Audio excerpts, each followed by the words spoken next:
because with the AI coming in, writing poetry, and like, what do you feel like, where do we stand, as a writer poet in going forward? Yeah, it's really interesting to think, well, what value do I still bring as a writer? What do I continue to offer? And I guess I'm particularly looking at what are the newer ways of expressing, of putting your work out there. And I guess I keep going back to that example from like the 19th century when cameras were invented, and so many artists made their money painting portraits, and now you could just take a photo of someone. And so the painters had to really think, well, if I'm not doing portraits, what am I painting, kind of thing. And then you had impressionism come out, and expressionism, and expressing emotion and feeling more than here's a person I've painted, kind of thing. So I think in this stage I'm kind of keeping an eye out for how creativity might look different, and what are the avenues now for putting my work out in new ways, kind of thing. I think for me it's just continuing to explore that. But yeah, what about you in terms of AI?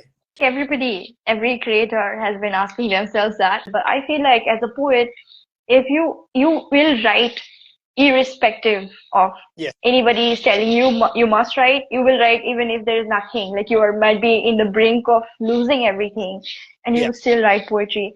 I think that makes you a poet, and there is no other purpose, just organic, need.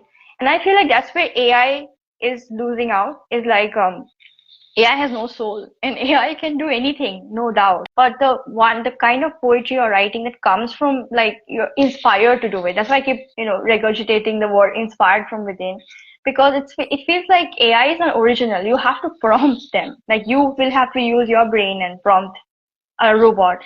But in a human case, I feel like it's organic. Like, you will never run out of ideas or inspiration. And I feel like AI can give us that space to test, given your art example also, filter the people who really are writing because it's survival for us, or is it like just anybody writing, and that might create a new bunch of, like, art right now has valued, like, it's one of the most expensive things in the world. And I feel like maybe poetry can become that, and and I feel like you said, exploring new avenues of saying, how do you beat AI? I feel like there's no need to beat AI, in a sense, more like use them to our benefit. I feel like as a writer and a poet, AI has been beneficial also for me. Like, I want for example, it helps with the proofreading.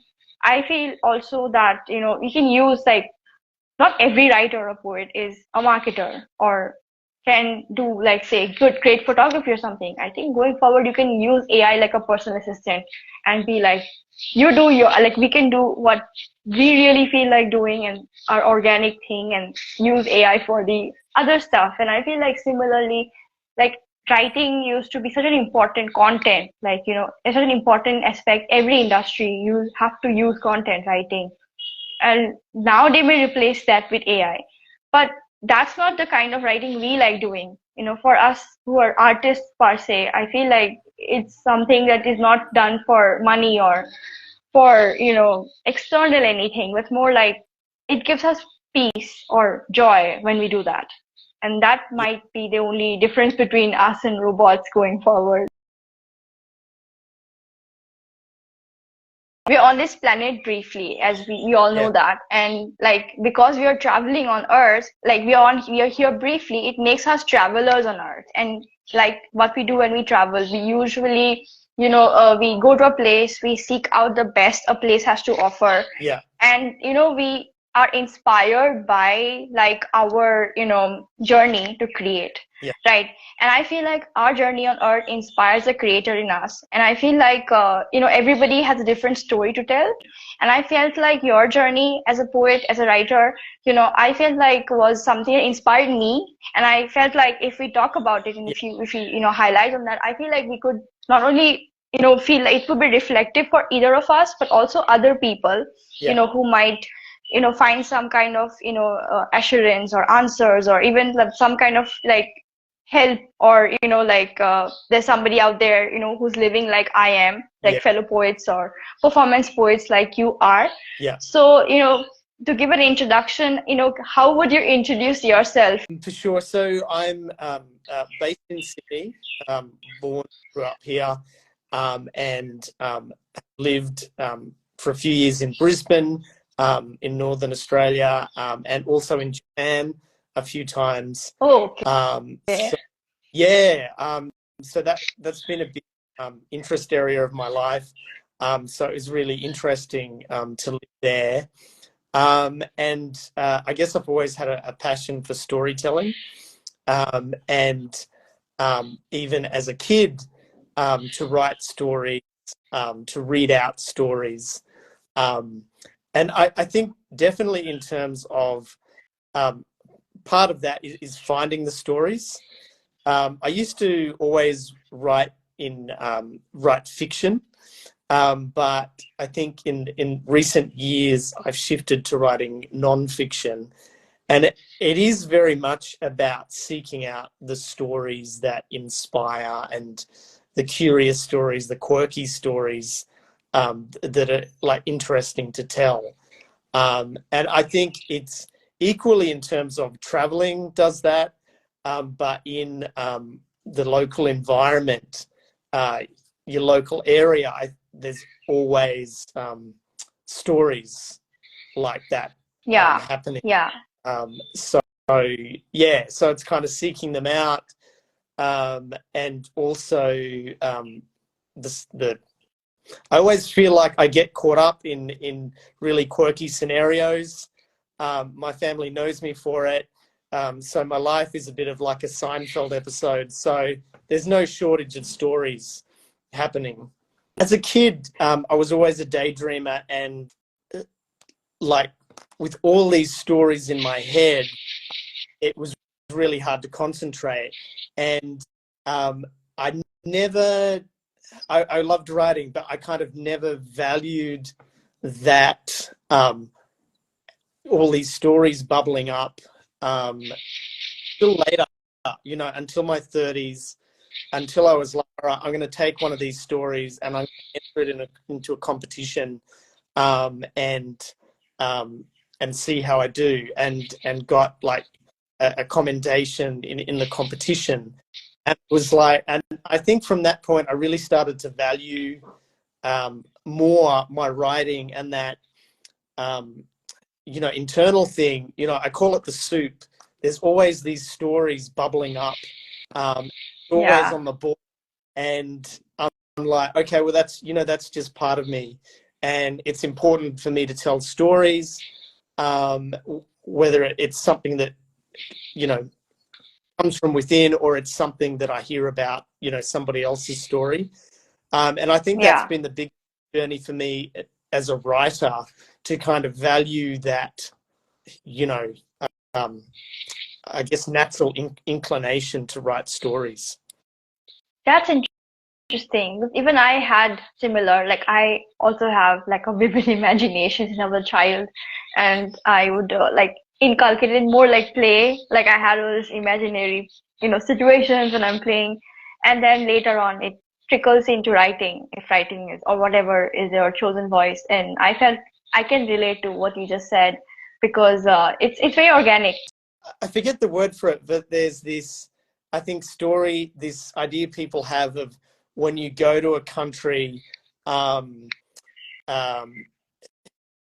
be one story that sticks out for you as a writer or as a storyteller to go, that's the story I'll tell about this place, kind of thing. If it's story that's, you know, not so good at a time, but when you remember it later, it's kind of funny kind of thing.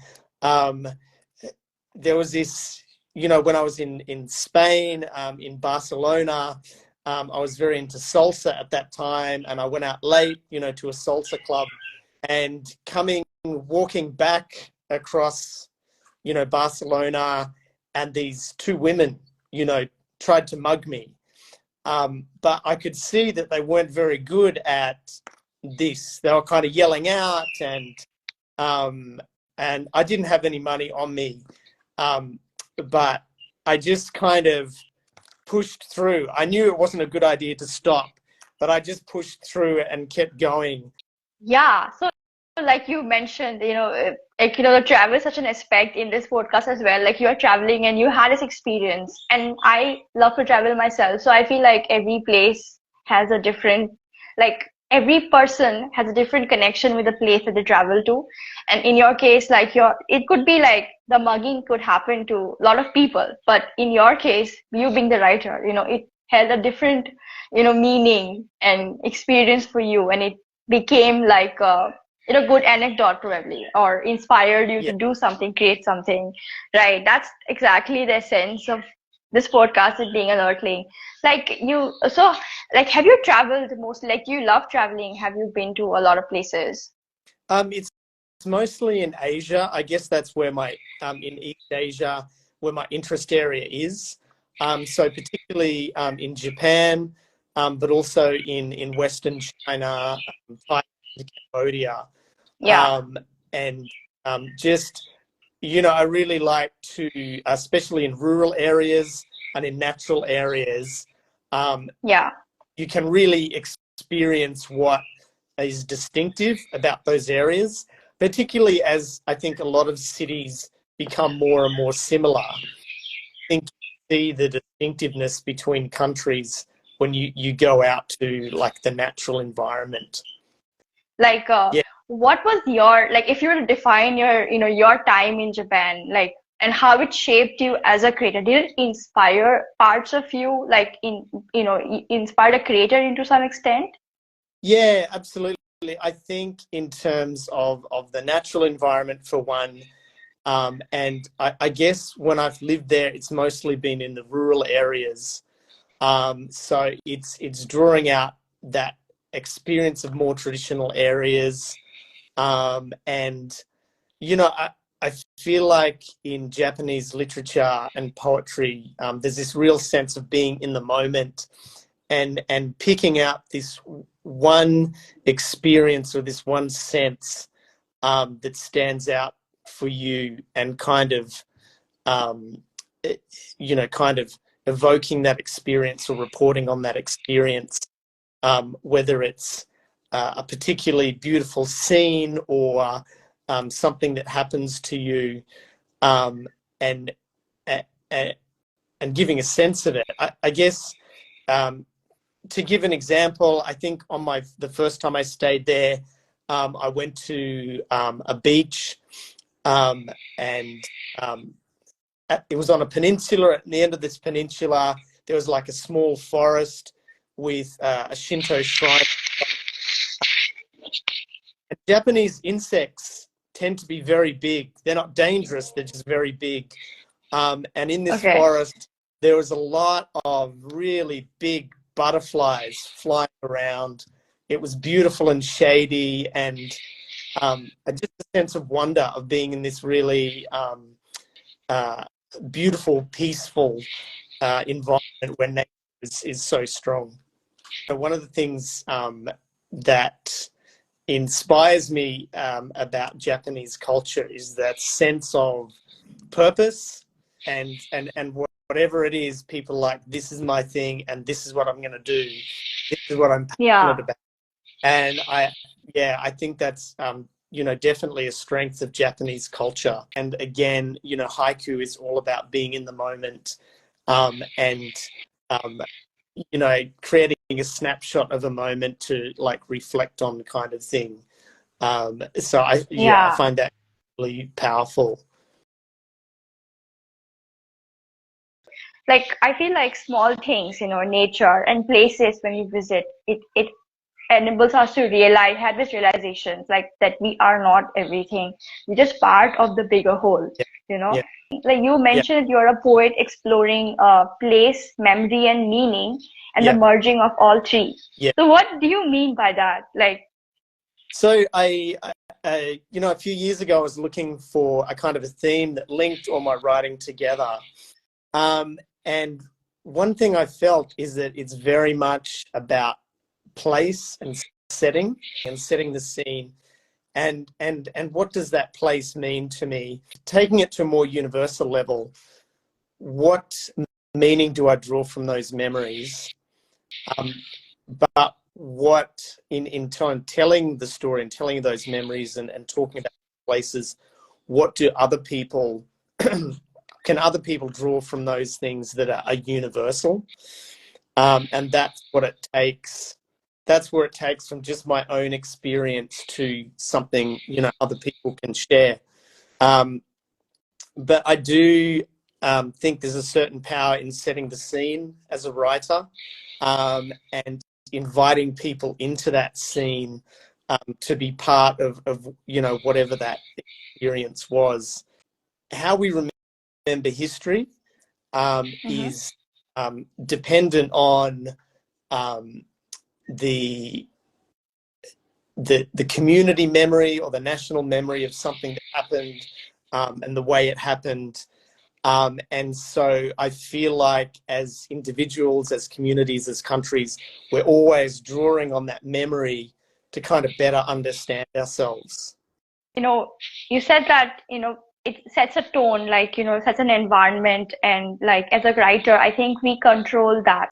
We have the power to, control not just build the environment, but also control the narrative of how history goes. What I try to do is kind of create, set a scene and invite people into that scene, and kind of invite people to reflect on that kind of thing, and create a space just to pause for a minute and perhaps even rethink how they view that period or that event or that place. And one area, since I moved into this local area near the airport in Sydney, particularly during COVID, exploring the area more and seeing, where nature has survived in this very dense urban environment, and kind of understanding, drawing out, well, what does it mean for nature to continue to survive where there's the airport and the docks and a lot of like heavy industry? What meaning do those natural environments have now? I feel like that's what I meant when I said earlier about poets having, or writers or creators having the power to shape narratives. I feel like when we're looking academically at something or watching the news or something, we tend to, get less affected. We're like, okay, yeah, we know, things are wrong. But I feel, it's my personal experience, that if you're writing a story or you wrote a poem that makes people feel something, and if you can inculcate a deeper message like climate change, people are going to pay more attention. And on an informal note, like I feel like art is where, although it's not seen as something very important, people are like, oh, it's a hobby. But I feel like art has more power than even politics to some extent, or even economy. Like right now, I feel like the world's most successful people are artists or musicians, or most successful in the sense impactful. Like if a musician is popular, people are going to listen to their music, and if they say something political, people will pay attention. But if there's a political person talking, political stuff, they tend to get like, yeah, some people do who are like passionate about it, but I'm talking about general population, especially young people, Gen Z and all. They don't care much. They're like more about what inspires them, what moves them, So I feel like as poets, creators, and authors, whatever, I feel like if we can do it right, we do have a lot of influence, which it's more like not very external. It's more like it seeps into people's psyche, in a good way. If you can make people feel And I feel like if you are writing poetry inspired by your area, like you said, how the environment in your part of the earth like is affected, and you're inspired as an observer, and you're and being an earthling and writing about it, like I feel like you have the capacity to make more and more of an impact. Like I will listen, for instance, if I look at your poem, but probably some, if you're talking about it like more politically, maybe I'd be like, okay, it's Australia, it doesn't concern me, stuff like that. I feel like that these things connect the human experience. A project called Lockdown Nights. I think being inside all the time, I was living with my cousin, and there was just this kind of creeping lethargy. I think because of that lack of sensory things, and we could just feel this creeping lethargy, and so we're like, we have to get out and do something and get out of the apartment. So we started going out on night drives, blaring music, playing music, and making playlists for these drives. But it was, obviously it's a tragic thing to occur, but in terms of mentally surviving, there was a lot of places in Sydney that were just empty at people at midnight. And so going to these places, it felt like we had this space all to ourselves, very different from being in the apartment all the time. True. And where we could, one thing we used to do is go out for the full moon. So go out late at night, sit in a park overlooking the ocean. And nice. I think being deprived of these senses, it was particularly powerful just to sit and stare out across the horizon at the moon, and just the touch, sound, smell of the sea, everything. Was really powerful, especially at that time. And I think so. My local community centre was having an art exhibition, and so I created a kind of montage of photos and. Based on a haiku I wrote about lockdown nights, to give that sense of space at that time. And so that was voted most popular artwork. And I think because everybody could related, yeah. Inside, right? How do we stay sane in this environment? Yeah. And I also feel like, yes, it's a tragic time indeed, like what happened, but it actually helped a lot of us to reconnect with our, deeper self, and, explore our creative pursuits, which I feel like in my own case, before pandemic, I was not really writing so much. I was more like focused on work and everything. Yeah. And I already had this thought in my head that, poetry doesn't sell, stuff like that. So I feel like during the pandemic, I just realized I had this thought in my head, it's like I can't die with the music still in me. I think this is from Oscar Wilde, right? And and I felt like, what am I doing? I can't. It's not what I was here for. And that's when I started writing my book as well, and writing my poetry. I started showing up on Instagram, and a lot of people I met around in here, I felt like on Instagram, I felt a lot of people came during the pandemic. And what you said was so right, like because you did what you did, like you explored as an artist. And I feel like that's why people connected, because so many people were able to rekindle their already existent creativity. Yeah. People are still, again, going back to the pre-pandemic mode. But if we can not, if we can not do that and still balance it out, like have our creative pursuits and still be material. I don't know, people like material, right? So that is so important. I felt like the pandemic was more like you said, that writing, and I also felt this in my own experience, that when you're writing or creating, you have that space to rethink.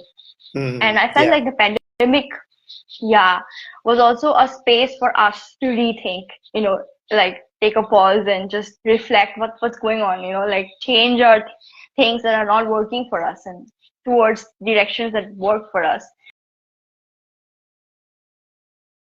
And like you are a performance poet as well. Like, are you more of like a writer, or are you like more drawn towards performing? Like, what's your chosen mode of expression?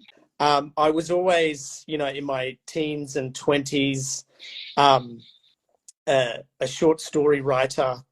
But then I saw spoken word poetry performed for the first time, and it just blew my mind. And I was like, as a writer, that's what I want to do. And so I shifted and stopped writing short stories and shifted to writing poetry and developing stuff that was created purely for performance. And I think because I get such a rush from it and so much energy from it. If you can do it, it's really like exhilarating. You're performing, it's like extra. You're like not just writing, you're like putting yourself out there. And I feel like when you say you create a room, like you create an atmosphere, I feel like as a performance poet, you have that, you hold that power, like, get people's attention and make an impact. Yes. Yeah. Yeah, it's true, because it's not sitting in a book. It's out there, whether it's at like a bar or a pub or something. It's out there, right in your face, kind of thing. And I think that kind of, in terms of finding an audience, I think that really appeals to me, because you've got this direct connection with the audience, and see their responses. I've written this one called The Happy Letting Go. And it's really about that journey of being looking at the impermanence of life and the things that come and go in your life, and coming to a point of acceptance and understanding the kind of impermanence of life and your place in it, but kind of reflecting on that in specific places around the city. And hopefully these are not too Sydney specific, but I think you kind of, get the idea, kind of thing. Poetry is universal, irrespective of the place. Yeah, that's right. Okay, The Happy Letting Go. I lap cold water over rocks and then sit dripping in the change rooms. It's all stressed timber and faded pastels, full of grandparent practicality and simplicity. I stop, breathe, relish the silence. This is solitude on the ocean's doorstep. This is the happy letting go of everything I carry. In collapsing cafe on Parramatta Road, I sit in semi-darkness with tinny teapot steeping and look out through broken windows. There it's okay to exist in my imperfection. My weak points I don't defend. This is the happy letting go of everything I carry. On abandoned platform 1 of Stanmore Station, no trains will stop, no crowds will bustle. I sit looking over the faded glory of the inner west as an untuned car engine fades into the distance. And it all tells me that everything fades into the background, and that's okay. This is the happy letting go of everything I carry. The towers of Barangaroo shoot up, a clamour of silver angles, a vector of moneyed busyness. And I think that this place too may fade into quaintness, just like Art Deco towers, now overshadowed and preserved. I might meet that with old man satisfaction. This is the happy letting go of everything I carry. The concept of happy letting go, I feel like you really said that in this moment, I'm okay with my imperfections. I can coexist. I don't have to, hide my weaker parts. That was such a powerful line.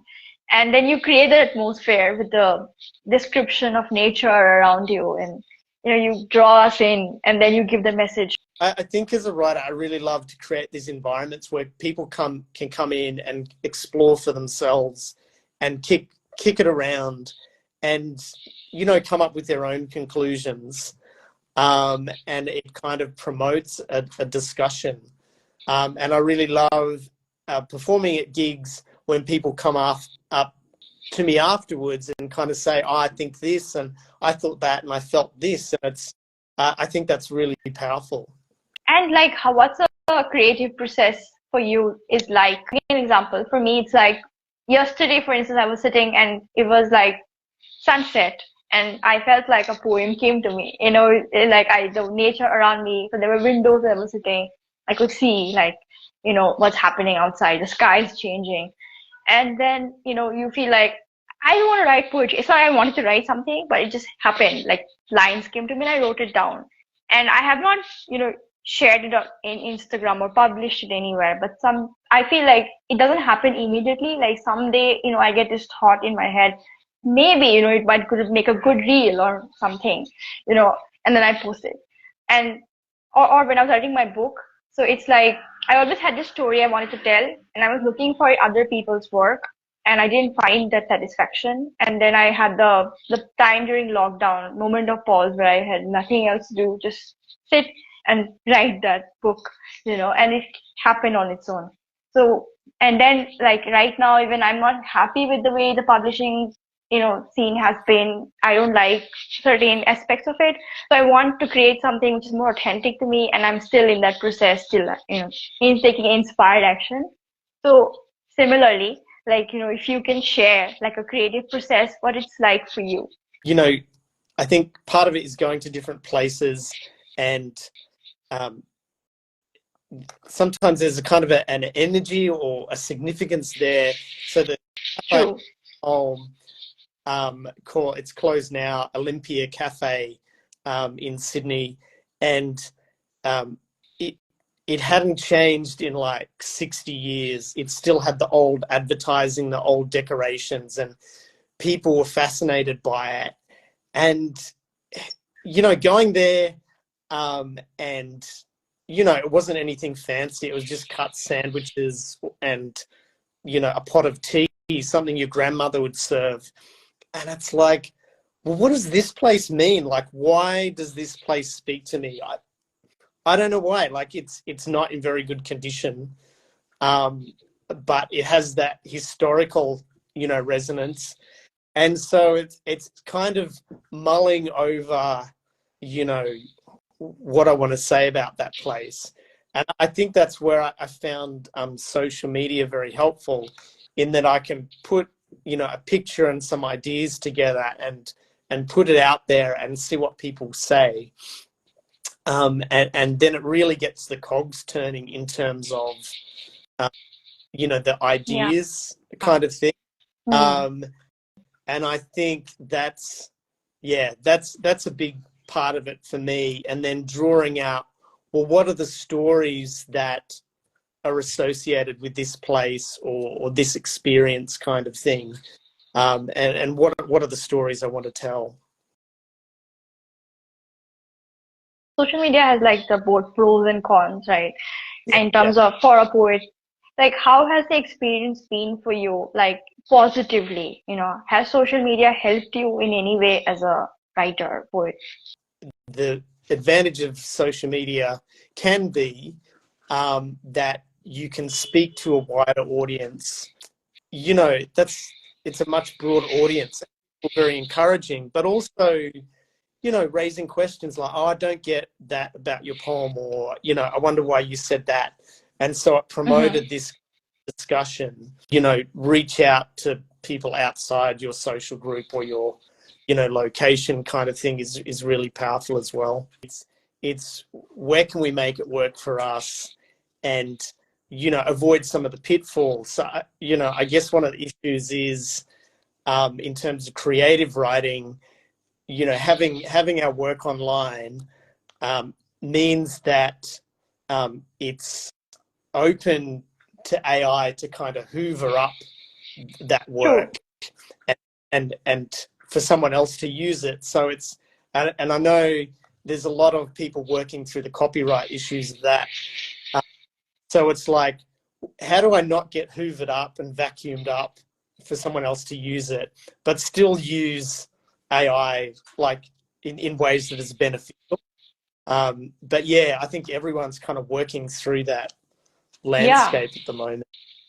Yeah, and They're talking about copyright. I think I've seen these days they have done with this musicians like they do Ariana Grande's voice for say Taylor Swift or something using AI.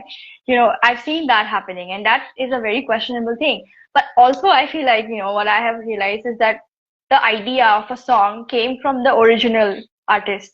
Yeah. And even if they're copied by AI or whatever, the person with the vision is the artist. They will, I think your work that comes out is already like done. It's already out there, and Yeah. you are already thinking new stuff inside your head. Yeah. And you'll continue to like, invent and create the original stuff, and everything else that is copied will always be a copy.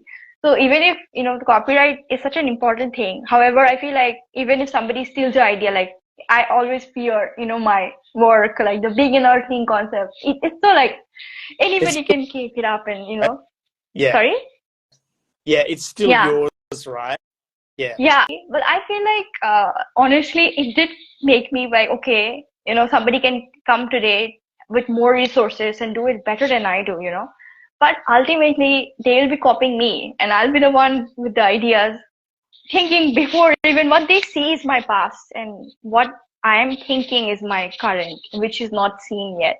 So I feel like with copying, and which is always going to be there, and with AI more, I feel like as creators or original thinkers, we already are ahead one step, because what AI will copy is what's already done, and we're not going to redo that. Like when you are performing, for example, and I feel like only you will be the person who can perform with that, that knack you have, the skill you have, it's yours.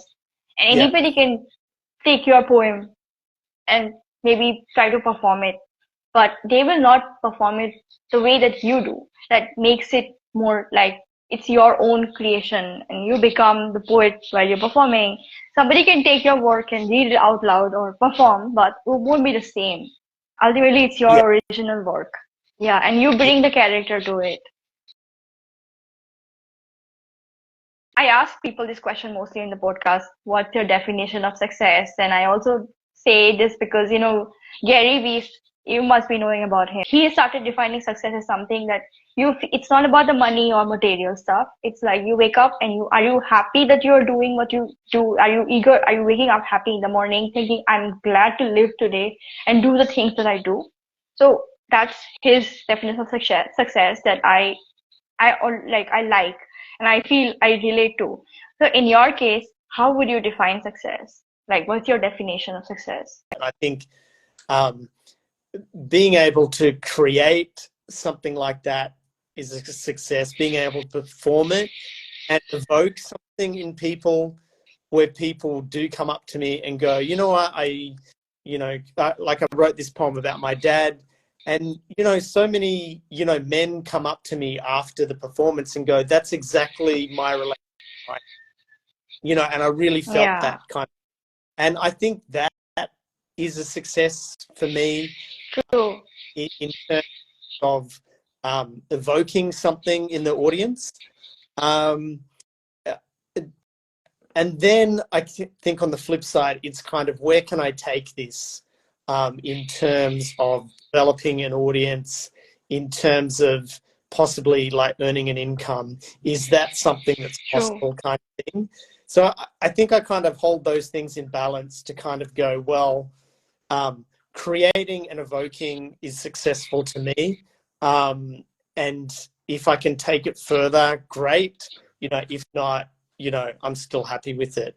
Listen to this Harvard commencement speech by J.K. Rowling. And when she first wrote Harry Potter, she said that the first time when she was like at home and she was living, like she was poor, right? And she didn't have any money, and she had like basic allowance, and she had a child. She couldn't go to work because she couldn't afford a house, a nanny for her child. So she was at home with her typewriter. And she said, I was crying about it initially. And then I was like, what's wrong with me? I am at home, I have the time, and I have a typewriter. And she started writing Harry Potter. Yeah. So she said, I had everything that I needed at that moment. I relate to that. And I think a similar experience of a writer that I relate to is the Japanese writer Haruki Murakami, who's a novelist. He originally managed a jazz bar, and so he'd manage the jazz bar into the early hours, and then come home and then just write until daylight, and then sleep through the day, and then get up and manage his jazz bar again. And I think that sort of thing is physically beyond me, but I think I relate to that idea of how do I pay my bills, and how do I create, and how do I physically survive with that? And so I think as a writer, and it ties into J.K. Rowling's experience of, well, how do I do life and create? I think it's something like every creative faces in that regard. I feel like if we are true, we will reach what we want to reach, where we want to reach eventually. Even time doesn't become much of a factor then. And because we're speaking about these literary people, who are your literary idols? Well, I think the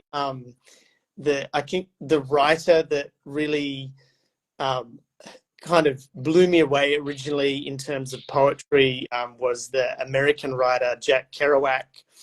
I think that intense flow his work has, and that real energy, and it is most often about an urban environment and kind of how he interacts with that urban environment. I think in terms of in a similar way, the Australian poet Les Murray writes a lot about nature, and quite beautifully, but also ties in this sense of emotion that goes with it. Is quite powerful in that way, and quite beautifully describes these moments in nature, or these moments with people experiencing nature. Is kind of what has influenced me a lot. Your poets or writers of influence? Mine? Yeah. Similar. I love, for me, I think the first influences in terms of nature poetry were actually Wordsworth and Keats, because you read in school, right? And even to some extent Robert Frost, the classic romantic nature poet. But going forward, I felt more connection with, one of my favorite books is actually Eat, Pray, Love, because it combines travel and the way she writes it. It's Elizabeth Gilbert. I mean, another book that really calls out to me is by this Indian author. So his name is Bill Atkins, and he wrote one book which was about this mountain in India, in the Himalayas. It's called Nanda Devi. It's a peak. And he was climbing the mountain. It was a very okay, it's a mountain climber climbing the mountain. But the way he writes it, he's in love, literally love with nature. He's in love with the mountain, and he's romanticizing the whole, journey. I think that really influenced me.